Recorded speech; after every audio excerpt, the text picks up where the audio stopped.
Hi, I'm Marty Howells and I'm going to show you how to carve a pumpkin. A little bit of history in jack-o'-lanterns. Everyone says that it's an American tradition. It's actually not. It's actually an Irish tradition. Believe it or not, first jack-o'-lanterns were this size. A couple of ground rules with carving pumpkins. Going to be using lots of knives.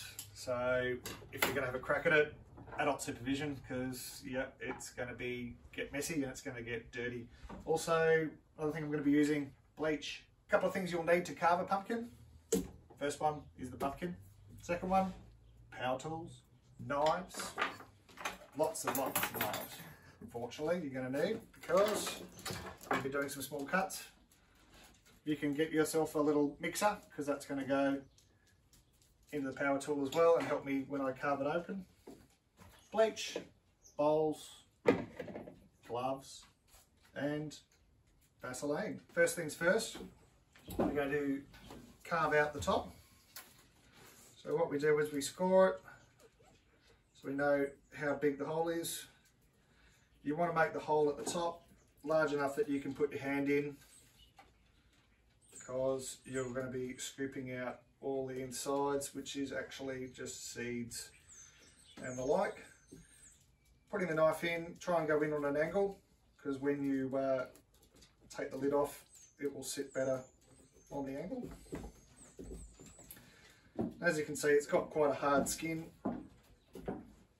but once you're through that, it's quite soft, and you only need to go a little the way in before you're through to the middle. So the history of the jack-o'-lantern was actually from an Irish folk tale, believe it or not, from a bloke called Stingy Jack, who made a deal with the devil that he wanted to have a drink, but he didn't want to pay for it. So he turned the devil into a coin to pay for the drinks. He convinced the devil to do that, and once the devil turned himself into a coin, Stingy Jack put the coin in his pocket and kept it, so he wouldn't have to turn the devil back into normal. He did that by keeping him next to a silver cross, so the devil couldn't escape. The only way the devil could escape was to make a deal with Stingy Jack. Here we go. To leave him alone for a year. So the devil agreed to that and said no worries. So as you can see, that's all a bit messy there, but that's all right. We'll carve that up in a sec.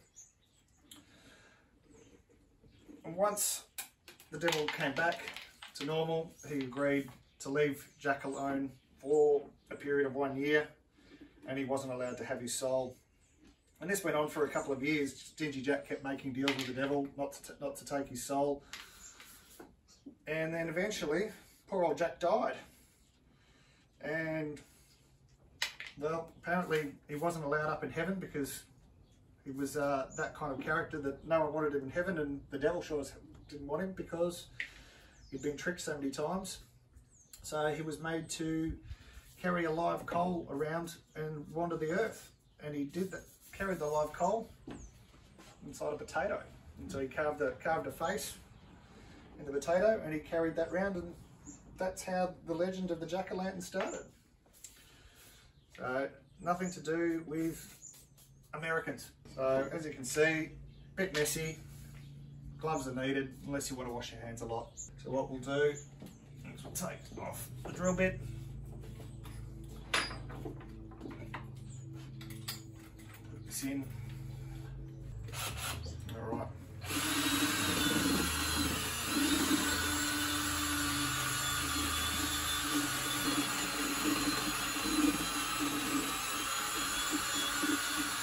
This just gets rid of all the gunk that's in there.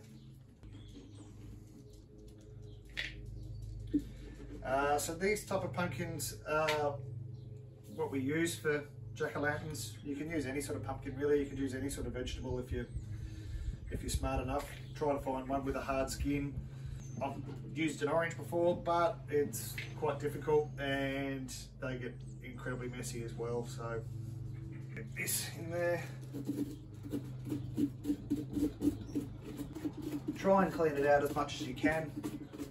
The more you clean it out, the better it is. Because what we're going to do later, obviously, is give it a bit of a soak in some bleach, and that just helps preserve it.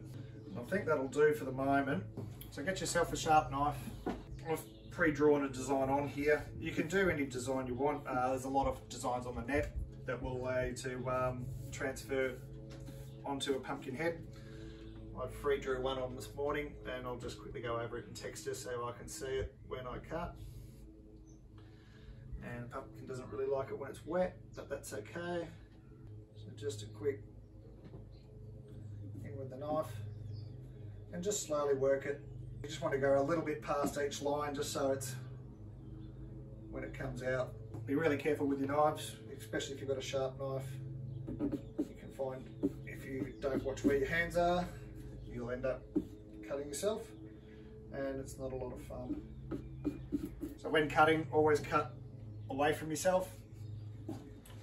That way you're less likely to cut yourself and do yourself an injury. And just clean that up a little bit. Very good. That's one eye done. So the purpose of a jack-o'-lantern is to scare away evil spirits. We put it out the night before Halloween just to protect the house. So I first started carving pumpkins about 10 years ago. My wife's born on Halloween, so we do a lot of Halloween parties, and we thought it would be a good idea to carve some pumpkins and leave them out the front. And of course now every year I carve pumpkins and leave them out the front. I do 3 pumpkins every year, one for each of my daughters. They usually choose the design and I carve them up for them. So we'll quickly do the nose, bit of in there and out. Try not to push down too hard. Start doing the mouth. You can try and do it with straight lines. It makes your carvings a lot easier. Carving on a curve is really hard, but it's possible. It just takes a bit of practice.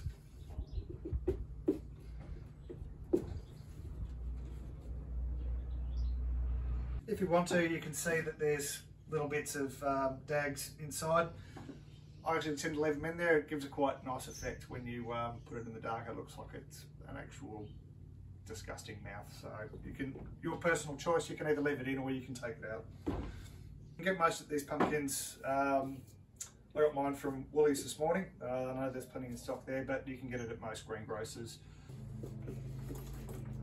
That's the last bit of the mouth.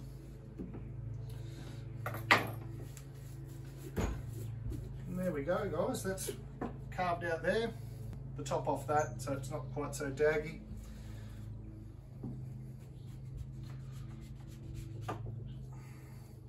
Try and make it nice and smooth.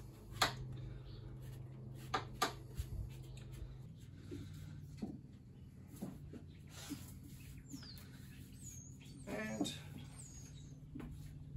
done.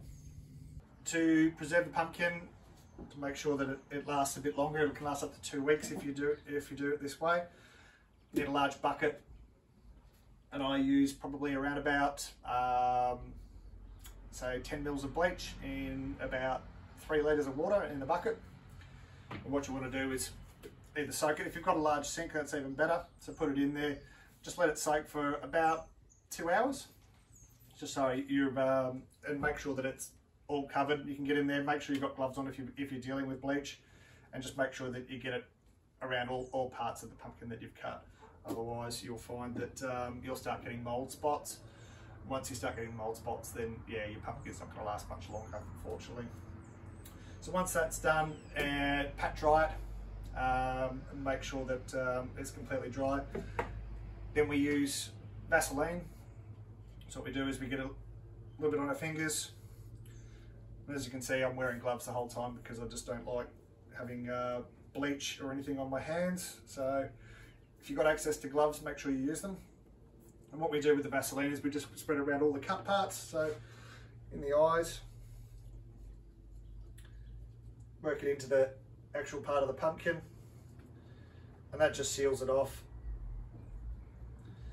Once it's all dry, and you can put your candle in there and light it up, and it should be ready to go. Happy Halloween, guys.